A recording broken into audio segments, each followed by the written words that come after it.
Our top story tonight, Cam Akers is a Minnesota Viking.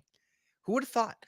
Cam Akers to the Vikings. He was not in the list of teams we heard rumored to be inquiring about Cam Akers. We know that the Cleveland Browns were interested. They go with Kareem Hunt instead. We know the Baltimore Ravens were interested. They go with Kenyon Drake instead. And now Cam Akers reunites with Kevin O'Connell, Wes Phillips, and he is headed to Minnesota. So we've got all that and much, much more on Player Profiler today.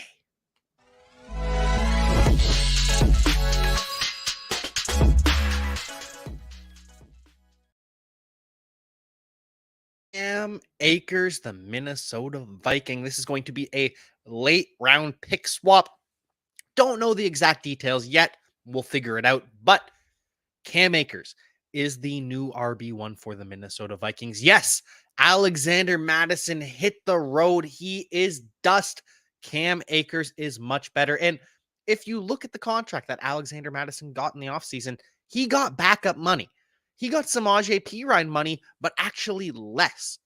Now they get Cam Akers, who is in the final year of his deal, not making starter money. This is not a starter swap of picks. This is not a starter-worthy trade, but Cam Akers is the starter. Alexander Mattison will be relegated to the backup running back role that he is paid for. Cam Akers will be the RB1 because Cam Akers is simply better than Alexander Mattison. And yes, I know Cam Akers lost a step with the Achilles injury. I know that. We all know that. But he's still better than Alexander Mattison. He is still more explosive than Alexander Mattison. He is still more electric. Overall, better than Alexander Mattison. Hola to Senor Football. Happy to have you on the show as always. By the way, if you have any fantasy football questions, start sit questions, hit me up. I am happy to answer whatever you've got. But back to Cam Akers. Cam Akers last year ended his season when he was finally back in the good graces of Sean McVay. Week 13 through 18, 6-game sample size. Cam Akers was the RB4. He was averaging over 17 points per contest, third in carries, and was first in rushing yards. Cam Akers was the real deal to end last season. Now, he struggled in week 1 with the Los Angeles Rams. They did not run well against the Seattle Seahawks, but neither did Kyren Williams. Kyren Williams produced in fantasy because he got the touchdowns, but he had a low yards per carry too. He was not particularly efficient either. Then Cam Akers, healthy scratch because the Rams want to trade him, not part of their future plans. And now he goes to a coach that wants him, knows what he can do, and is ready to utilize him. So last year, Cam Akers ended his season, or at the final 6 games of the season, 512 rushing yards. That was over 600 rushing yards or 600 yards from scrimmage, 611 yards from scrimmage per game. That is 102 yards per game. Sorry, I am mixing this all up. I am excited about Cam Akers. A little flustered because right before I was getting ready, okay, I've got the show sheet dialed in for tonight. Oh, wow, half an hour before the show, massive trade. Got to get all that information. So I'm still processing it. Haven't committed these stats to memory just yet, but 102 rushing yards or 102 yards from scrimmage per game by Cam Akers to end the season. Great clip. RB4 in PPR to end the season, final 6 games. Averaged a touchdown per contest. Cam Akers still has it. Whereas Alexander Mattison, he has been awful this year. He has been dreadful. 2.32 yards after contact per carry. That is 38th among running backs. He only has 19 carries. That's 30th. 61 yards. That is 36th. But the Minnesota Vikings have been in shootouts. They've been playing catch-up, so you understand why he's not getting the carries. But when they're playing catch-up and he does run, you would expect lighter boxes and you would expect Alexander Mattison to be more efficient, but he is not. 0 runs of 10-plus yards for Alexander Mattison. His long this season is 8 yards. 8 yards from Alexander Mattison on his most explosive play of the year. And he has 9 targets. That's 8th among running backs, but only caught 6 of them. 66% catch rate with 1 drop, 21 receiving yards. So 8th in targets for Alexander Mattison, 33rd in receiving yards. Alexander Mattison, 3.5 yards per reception, is tied with CJ Ham, the fullback of the Minnesota Vikings. Alexander Mattison has been absolutely dreadful. Cam Akers is objectively an upgrade. Cam Akers will be the RB1, though I'm not expecting Cam Akers to be a full bell cow. I think it'll be a committee as Cam Akers ramps up. Maybe by the end of the season, Cam Akers is a true bell cow for the Minnesota Vikings. But for now, this is his job. He's RB1, probably looking at a 40 to 50% touch rate or percentage of the touches. 60% is where I classify you as a bell cow. Maybe he pushes up to that, but now Alexander Mattison relegated to probably 30% of the touches. Ty Chandler will still mix in a little bit. But Cam Akers, this is good news for him. Kyron Williams remains a bell cow, a surprising, shocking bell cow for the Los Angeles Rams. Cam Akers gets a fresh start. Only loser here is Alexander Mattison, but you knew he wasn't good anyways. Before we move on with the rest of the news, before we preview Thursday night football, we talk about Kareem Hunt and answer some of your questions. We've got some news from the Podfather. All right, I want to take a moment today to talk to you about data analysis. The data analysis tool, we listen to the users. What do you want? What do you need? And we made it happen. We added popular reports like a fantasy scoring report, air yards report. And if you want to create a new report, but you don't necessarily want to look through every field, we have quick results. Hey, show me the most popular passing data. Show me the most popular rushing data, fantasy data. Done. And the thing just is much faster than it's ever been. And the report builder got a lot easier. I mean, check this out. We break it down into offense, defense. Show me just fantasy data elements. And then when you get results, hey, show me by draft year. Let's take a look at just certain players that played a certain number of snaps or a certain number of games last year. This is the tool that so many of you have been asking for, plus a bunch of dream features that Billy wanted and Cody wanted and I wanted and Dario wanted. So go to the fantasy tools section, click on data analysis, or go to playerprofiler.com/data-analysis. Now back to the show, back to Cam Akers, back to Alexander Mattison, and back to your questions. Great get by the Minnesota Vikings. Hey, Jack, Drake London or Tutu Atwell? Ooh, I still got to go with Drake London, I think. I'm not ready to put Tutu Atwell ahead of Drake London quite yet. Not yet. Drake London, that boom that we saw last week, I think I'm going to keep Drake London ahead of Tutu Atwell for now, but it's close. It's getting closer by the week. Do I need to trade away some of my Eagles players on my 0-2 teams? Hurts, AJ Brown, Devontae Smith, or Goedert? I mean, you're fine rolling with them. You're probably going to get the most value for Devontae Smith right now. AJ Brown is going to rebound at some point, so yeah, you're going to be fine. Connor Porter, hey Jack, hope all is well with you. Thank you.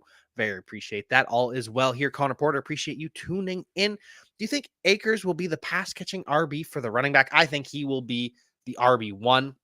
The satellite back Ty Chandler will take some reps from him. Sorry, I've got some sunscreen in my eyes.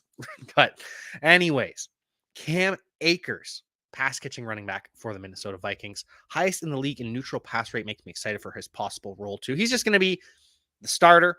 He's going to play on some third downs. We're going to see Ty Chandler as well. Yeah, that's about it. I'm excited about Cam Akers. Very, very excited about Cam Akers. Hopefully they truly unleash him. For whatever reason, wasn't good on the Rams. Rams run game struggled in week 1, and Cam Akers had some success to end the year. It wasn't too good for the Rams, though. I have Gibbs, Hall, Rachaad White, Gainwell, Roschon, and A-Chain for running backs. Great. That's fantastic. A wide receiver, Ayuk, Dotson. Whoo! You're set. You're absolutely set. Roschon Johnson will be the RB1 for the Chicago Bears in short order. We'll get to some concerning news about the Chicago Bears later in the show. Greetings to Robert Page. Happy to have you on the show as always. Shaheed or Tank Dell in PPR? I think I lean Rashid Shaheed because of the explosive upside, but Tank Dell has the opportunity for more targets. I think I'm still going Shaheed over Tank Dell at this point, though. Look at the matchups. Yep, always check the matchups, but for now I'm going there. Also going Shaheed over Jaylen Warren. Jaylen Warren's role is not quite consistent just yet, so give me Rashid Shaheed over Jaylen Warren, especially in the PPR. This guy wants Mahomes for Kyron and Trevor Lawrence and DK. Should I do it? Yeah, I think I would. I don't know. DK is hard to part with. It's worth it. It's a good value, but I don't think so. I don't think I do that. So I still like Trevor Lawrence quite a bit. Rachaad White for Akers. I prefer Rachaad White at this point. So I would not give up Rachaad White for Akers. I would just prefer Rachaad White. Was Kevin O'Connell the OC when Akers was in LA? Yes. Cam Akers and Kevin O'Connell worked together. They worked together quite a while. So did Wes Phillips, the offensive coordinator with the Los Angeles Rams. Hey, big fella. Hope you're well. Thank you, Corey Johnson. Happy to have you on the show as always. Think Josh Jacobs will be all right when and was just the matchup. Oh, yeah. Josh Jacobs is still seeing elite usage. Absolutely elite usage at the running back position. The yards, the efficiency will come. Same with Joe Mixon. Not worried about those guys. Pick one RB and one flex in PPR. Swift, Gibbs, White. Okay, so Sun God. Well, Sun God is injured right now. What kind of lineup do you have if you're considering flexing Amon-Ra? If Amon-Ra St. Brown plays, I still probably go him, but I think he's probably going to be out at this point. And I have to check the matchups. I will get back to you. Akers and Hunt, just stash picks for now. Akers is more of a stash. You're probably not playing him this week, but he's more of a stash. He is over a handcuff. Akers is just a guy that's going to probably be a flex play for you once he gets up to speed. Could end up being an RB2. Hunt, absolutely just a stash pick. Start 2, Puka, Ridley, or Olave. Ooh, I think you have to start Puka at this point. Olave's role is being more consistent. We saw Calvin Ridley dominated week 1, was second fiddle to Christian Kirk in week 2. So I don't know where he's going to fall this week. I think I'm more confident with Puka Nacua and Chris Olave at this point. Jeez Louise. Thank you, Blue Crew. Happy to have you on the show. As always, appreciate the kind words. Sam Laporta or Kittle in Dynasty? Whoo! Depends on what your team is. If you're a rebuilding team, then I would rather have Sam Laporta. If you are a win now team, I would rather have George Kittle. I'd rather have George Kittle for this year. I will probably rather have George Kittle for next year. But if you're a full rebuild team, then Sam Laporta is the optimal option. One more, Rashid Shaheed or Reynolds PPR, and your final thoughts on Shaheed. I love Rashid Shaheed. I absolutely love Rashid Shaheed. I have him in a lot of leagues, whether I drafted him, picked him up off of waivers, and the explosive ability, the upside that he has. He's going to see 5 to 10 targets a week. He hasn't hit the 10 target threshold yet. He hasn't hit the upside yet. And the fact that he's produced as well as he has without the maximum of the target upside that he could see depending on matchups. Love Rashid Shaheed. So I'm going to go with him over Josh Reynolds. Though without Amon-Ra St. Brown, Josh Reynolds probably sees more targets, but he also sees greater emphasis in coverage. And I just trust Shaheed more at this point. Nico Evans or Pickens in 0.5 PPR. Ooh, I think you got to go with Mike Evans, the way he's played so far. Then Nico Collins, then George Pickens, number 3. Who's a handcuff for Kyron? Ronnie Rivers? Yep. It's Ronnie Rivers at this point. They're probably going to add someone, I would imagine. But it's Ronnie Rivers and then Zach Evans as the RB4, I think. Do they have someone else on their roster? I'll have to check. But it's Ronnie Rivers. He's the RB2. Isaiah Hodgins and Rashad Bateman sneaky ads in 0.5 PPR. Yes, absolutely. Odell Beckham dealing with an ankle injury. Rashad Bateman continues to ramp up off the foot injury. And Isaiah Hodgins, Paris Campbell doesn't need to be on the field. At one point, it looked like the Giants were going to bench Hodgins for Jalen Hyatt. It has become clear that Isaiah Hodgins is much better than Paris Campbell. Paris Campbell, a liability for the Giants. So, yeah, both sneaky ads. Anyways, moving on to Kareem Hunt signing with the Cleveland Browns. We talked about this last night, though, that this was probably going to happen, that we would probably see the Browns add someone, whether it was Cam Akers, whether it was Kareem Hunt, but I don't really care. Jerome Ford is the RB1, and the Browns have committed to that. They have talked about how Jerome Ford will still be the RB1. Kareem Hunt is insurance. He's depth. He's a backup. He is going to be Kareem Hunt to the Nick Chubb of Jerome Ford. And of course, Jerome Ford is not Nick Chubb, but he's probably going to be treated as what, 80%, 90% of what Nick Chubb was treated as? And we saw Jerome Ford get 15 carries in week 1. We're not going to see Kareem Hunt take 15 carries in a game from Jerome Ford. Ford is a bell cow. Get used to it. Kareem Hunt is not fantasy viable right now. He is just part of the team, better and more valuable in real life than fantasy football. Pure handcuff. Jerome Ford, RB1. Should I trade Swift for JT straight up? Ooh, yeah, I'd probably rather have Jonathan Taylor. As long as you're set at running back and you can wait out these next 2 games. Actually, no, I'm not taking the risk. I'm not taking the risk that Jonathan Taylor doesn't come back after the 4th game. Not taking that risk. Trade Ford for Ridley if you need wide receiver in PPR. Yeah, if you need what's your running back situation? I would probably I would do this, but I need to make sure you're not, because I'm playing Ford over so many guys at this point. But it's a good trade. 12-team PPR, 2 RBs.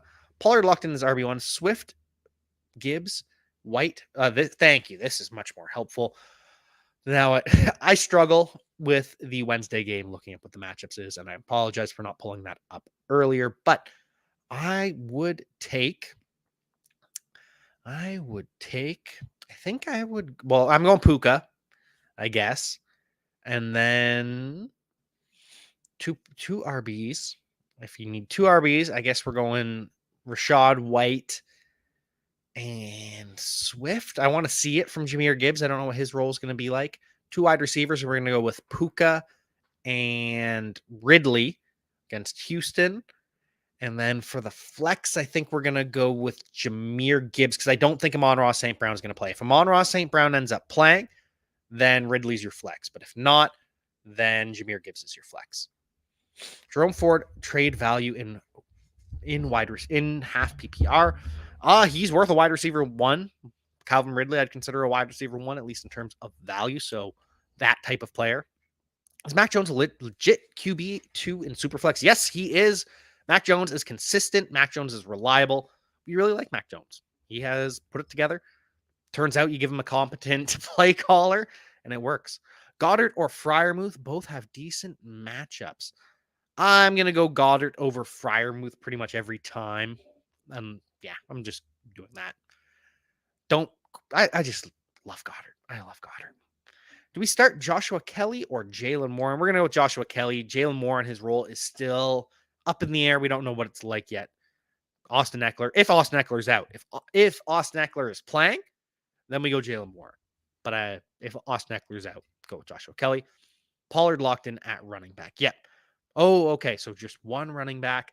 Ooh, then I think you flex Swift and you start Rachaad White, I think is what I'm doing. Anyways, moving on to Thursday night football. The Giants have ruled out Saquon Barkley. And as I've talked about on this show in the past, it doesn't matter in terms of a replacement. You're not playing Matt Breida. You are not playing Matt Breida against the San Francisco 49ers. You're probably never playing Matt Breida. You're never playing Eric Gray. You're never playing Jay Sean Corbin, Eric Brightwell, Gary Brightwell. You're not playing those guys. So with Saquon Barkley, he's out, and it just sucks. It just sucks. You just got to pivot. Whatever you've got, whoever your backups are, move to them because you ain't getting any production out of this Giants backfield, especially against the 49ers, especially without Ben Bredesen and Andrew Thomas, 2 of their offensive linemen. Looking rough. Looking absolutely rough. I don't think Leonard Fournette is done. I hope that the New York Giants sign Leonard Fournette. I was advocating for this when we were thinking that Saquon Barkley might hold out, so I'm very disappointed. I have Barkley, Stevenson, Algier, Ford, Moss, Warren. With Saquon Barkley set to miss time, I think I would hold on to Jerome Ford because you're playing Jerome Ford over Algier. You're playing Jerome Ford over all of these guys. Barkley's set to miss multiple weeks. Hold on to Jerome Ford. Hold on to Jerome Ford there. I think Lenny will sign with a team with so many running backs getting hurt. I do. I really do. Still can't believe that he hasn't signed yet. I don't understand it, but I think he will sign. Sit Addison, Lockett, or Godwin. Let me pull up the schedule. Addison, Lockett, or Godwin.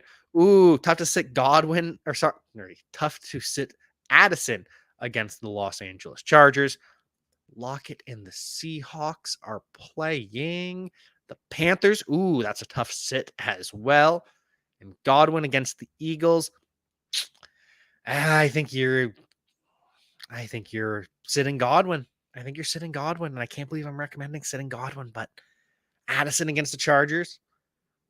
Oh, that's gonna be a feast. Anyways, back to the Giants versus the 49ers. No Saquon Barkley. I'm starting Darren Waller, not starting anyone else for this Giants offense, not anyone else, none of the running backs. Don't trust any of their wide receivers, just can't trust any of them. As for the 49ers, not sure how this is going to shake out. Brandon Ayuk is a true game time decision. He's got the shoulder injury. And so far, Brandon Ayuk, elite 28% target share. Deebo Samuel, even eliter 30% target share. Plus, he's getting some action in the run game. The big difference is the average depth of target. Brandon Ayuk averaging 14 yards per target. And then he has yards after the catch, which he has been pretty good at as well. Deebo Samuel, 7.3 average depth of target. Ayuk is just getting those down the field targets.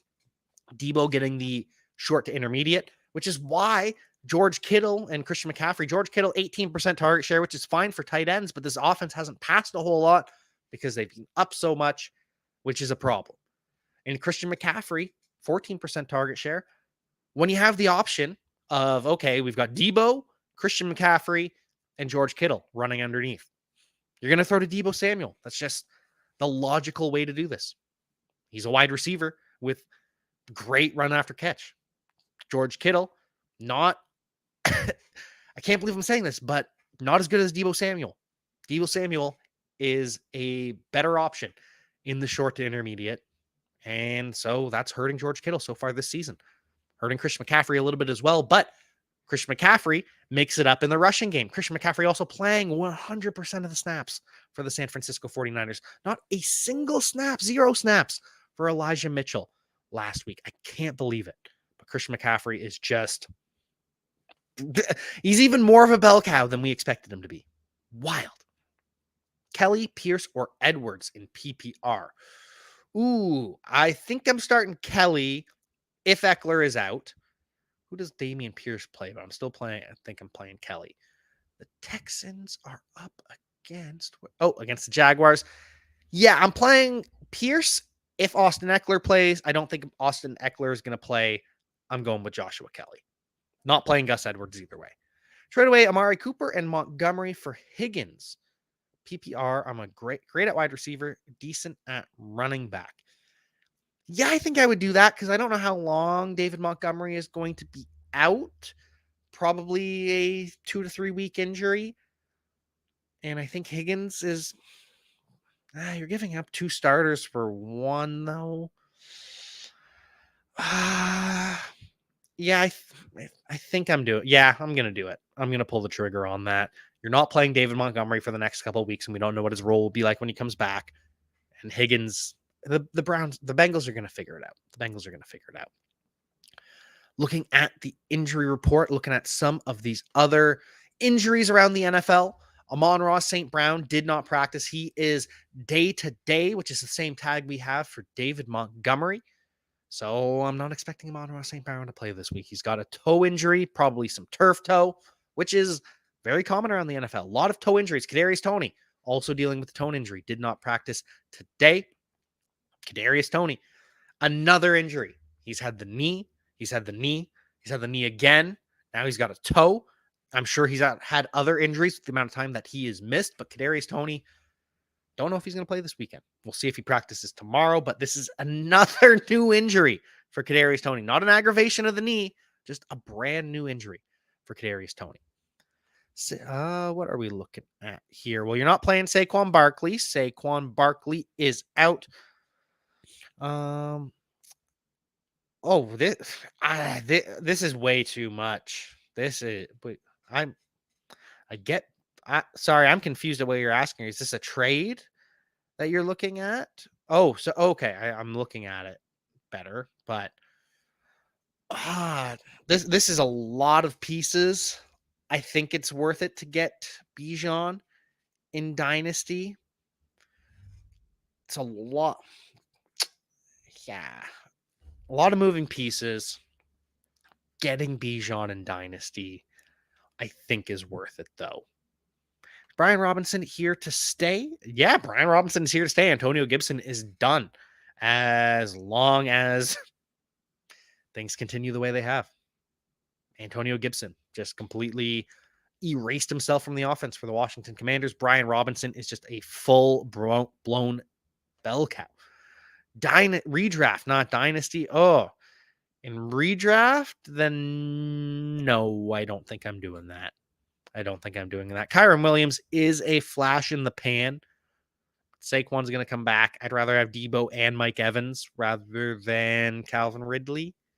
So, what else do we have here? Lots of injury news, lots of bad injury news that I guess we will run through real quick. Jalen Waddle did not practice in concussion protocol. Hopefully he returns tomorrow. That is what we need to see. Same with Anthony Richardson, who is also dealing with a concussion and also didn't practice today. So we really want to see that limited tomorrow, full go on Friday. If he doesn't practice again tomorrow, looking unlikely that Jalen Waddle or Anthony Richardson will play. There's the small chance that they're limited Friday and they're able to clear, but want to see that limited practice tomorrow for all of these guys in concussion protocol.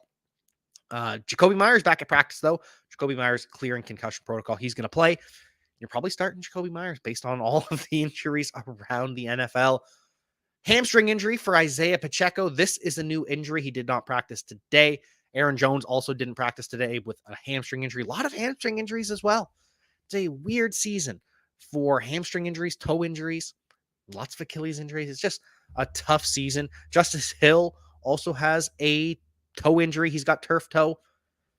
So many injuries right now. Derrick Henry limited. Austin Eckler did not practice. Miles Sanders limited with a pectoral injury. Henry hurt, fire up Spears. It still looks like we're going to see Derrick Henry play because he was limited against the Cleveland Browns. Well, you could do worse than Tajay Spears, though. He's going to be the receiving back against the Browns. Still think Derrick Henry plays, though, so it depends. It's not just a straight-up fire-up Tajay Spears. With Gibson basically gone, do you think Chris Rodriguez will get any snaps? No, I think Chris Rodriguez is still the RB3. Gibson is still the clear-cut RB2, way behind. Yes, Kenyon Drake is heading to the Baltimore Ravens. He is insurance because we don't know if Justice Hill is going to play with this turf toe injury that he is dealing with. We'll see. We'll have more information on Friday. We'll know more about some of these players, whether they are in, whether they are out. We'll have more updates then. But for now, I think we've gone through most of it. Oh, Jamal Williams is going to be out. He didn't practice today. He's going to need some time. Kendre Miller expected to be full go. They signed Tony Jones to the active roster, but good chance I'm firing up Kendre Miller this week for the New Orleans Saints. What else do we got here? Chuba Hubbard or Justice Hill on the bench. If Justice Hill plays, I would rather play Justice Hill. Unless Miles Sanders doesn't play, then I'm playing Chuba Hubbard. But you might see Justice Hill sit out this week with the toe injury. Yeah, I think he's probably going to sit. So you're probably playing Chuba. But I am playing Kendre Miller over Chuba Hubbard. I am playing Kendre Miller this week over Chuba Hubbard. Sun God does not play. Should I play Elijah Moore at Tennessee, Dotson at Buffalo, or Brandon Cooks at Arizona if he suits up? Jahan Dotson at Buffalo. Slam dunk. Dotson would be my number 1. I think Elijah Moore would be my number 2 against a pass funnel defense. 3 would be Brandon Cooks against the Arizona Cardinals, even though I do like him quite a bit. Sounds as though we are going to have seen some bad news about the Chicago Bears over the next couple days. Alan Williams, the defensive coordinator of the Chicago Bears, has been raided by the FBI. There are some rumors that the Bears were raided as well. This turns out to be not the case. Also, Charles Tillman, Peanut Tillman, the former corner for the Chicago Bears, was not involved in the raid, even though he worked for the FBI. So there's a lot of rumors out there. Some of them have already been proven to be false, but sounds like this is really bad. Really, really bad news for the Chicago Bears. Something's going on. I'm not going to comment on the rumors right now because we've already seen some of them turn out to be false, but Chicago Bears are in for a wild couple weeks, wild season, potentially. Justin Fields struggled so far this season, but remember, Justin Fields last year, 24.2 fantasy points over his first 2 games. This year, he has 32.2 fantasy points over his first 2 games. 8 points more than last year through 2 games. And Justin Fields figured it out pretty good. Now, I am still worried about Justin Fields. It has not been a good start for Justin Fields at all, but I think he's better than he's played so far, and I think he's going to figure it out. No stock not down on Roschon. Roschon Johnson's stock is going up and up and up. He's going to be the RB1 for the Chicago Bears soon. Justin Fields will be better than he has been. Don't know if he'll ever fully put it together. I don't think he'll ever be the quarterback that I imagined he would be, but he's better than he would be. No, wait, you're trading away Kyren Williams for Keenan Allen. Slam dunk. Yeah, absolutely. Kyren Williams, I don't know how long he continued to be this bell cow. I imagine the Rams will add someone at some point to replace Cam Akers because I don't think they want Ronnie Rivers to be their full RB2. I don't think they want Kyren Williams to be playing 90% of the snaps, getting 80, 90% of the opportunity. So yes, trade away Kyren Williams for Keenan Allen. That is a all-time great sell high. And until then, Friday. See you next time.